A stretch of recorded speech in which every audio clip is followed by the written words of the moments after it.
Oui, je suis M. Atoumane Fall. Je suis ingénieur statisticien démographe de formation et je suis actuellement le directeur des statistiques démographiques et sociales au niveau de l'Agence nationale de la statistique et de la démographie au niveau du Sénégal. J'aimerais juste revenir sur les statistiques relatives aux enfants. Ce qui se passe, c'est que au Sénégal, on a réalisé 2 enquêtes mixtes en 1996 et en 2000. En 2015, je crois, on a aussi réalisé une enquête mixte urbaine. Mais depuis, on n'a plus réalisé d'enquête mixte. Pour la simple raison, c'est parce que tout simplement, depuis des années, nous réalisons des enquêtes EDS. Et l'enquête EDS a été réalisée entre 2012 et 2017 de façon continue. Chaque année, nous avons réalisé une EDS au niveau du Sénégal. Après 2019, ASF Macro a réalisé une enquête diagnostique, une évaluation en tout cas des EDS, ce qui nous a permis de maintenant réaliser les EDS, pas continuellement chaque année, mais tous les 2 ans, alternativement chaque année. Excusez-moi. Les EDS, c'est quoi? Les enquêtes démographiques et de santé. Voilà. Enquêtes démographiques et de santé. Voilà. EDS. Voilà. Vous en avez réalisé combien? Plusieurs. Nous sommes actuellement à la 13e EDS. À la 13e EDS. En 2023. En 2023, on a réalisé 13 EDS. C'est rare pour un pays, parce qu'au Sénégal, entre 2012 et 2017, nous avons réalisé chaque année une EDS. C'était des EDS, c'était des enquêtes démographiques et de santé continues. Ce qui n'est pas le cas dans tous les pays où on réalise des EDS à des fréquences de 5 ans ou de 2 ans. Et à partir de 2017, il y a eu une évaluation qui a été faite et il a été recommandé à l'issue de cette évaluation de réaliser des EDS maintenant tous les 2 ans. Voilà. Maintenant, cette année, on a eu une rencontre avec l'UNICEF. Après cette rencontre avec l'UNICEF, on s'est rendu compte qu'au niveau des enfants, il serait important aussi de réaliser alternativement, après chaque EDS, l'année qui suit, on devait réaliser une enquête mixte. Les enquêtes mixtes, c'est les enquêtes par grappe à indicateurs multiples. Ces enquêtes-là, pourquoi c'est important de les réaliser? Parce que c'est des enquêtes focus enfant, c'est-à-dire des enquêtes où le focus est mis sur l'enfant. Et ces types d'enquêtes, quand on dit une enquête focus sur l'enfant, c'est que c'est une enquête qui collecte des données sur tout le cycle de vie de l'enfant. Malheureusement, ce n'est pas le cas pour les enquêtes EDS et pour les autres enquêtes.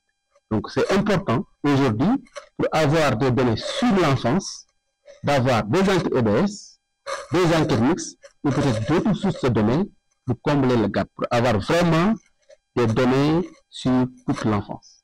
D'où aujourd'hui la recommandation de l'UNICEF à l'issue de cet atelier de réaliser alternativement des enquêtes mixtes après avoir réalisé l'année précédente une enquête mixte EDS autant pour moi.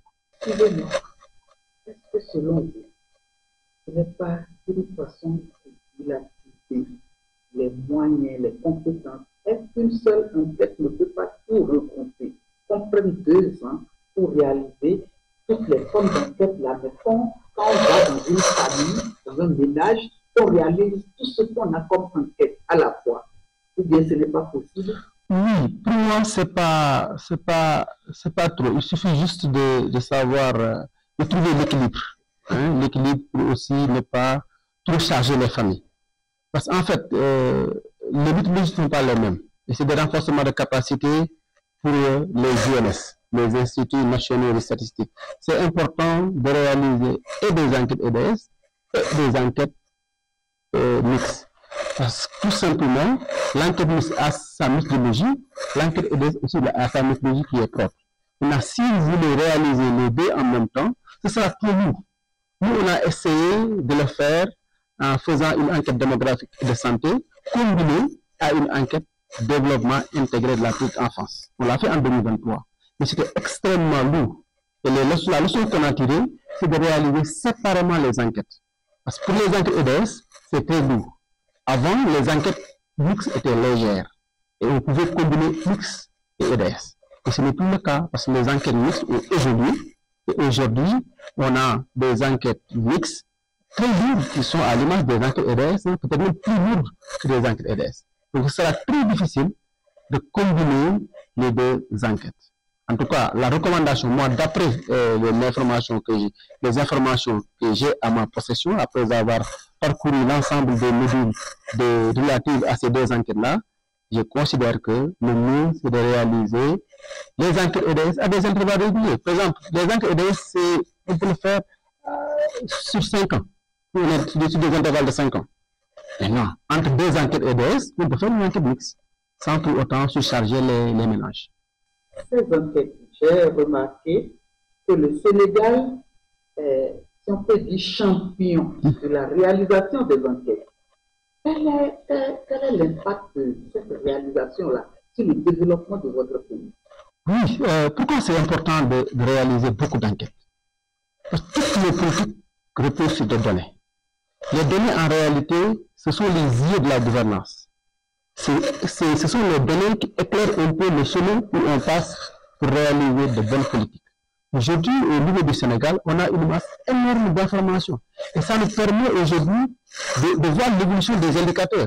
Par exemple, entre 2013 et 2023, on a tellement d'enquêtes qui nous permet aujourd'hui de savoir sur 10 ans quel est aujourd'hui le niveau d'évolution du Sénégal en termes de santé, en termes de protection des enfants, en termes de taux de scolarisation.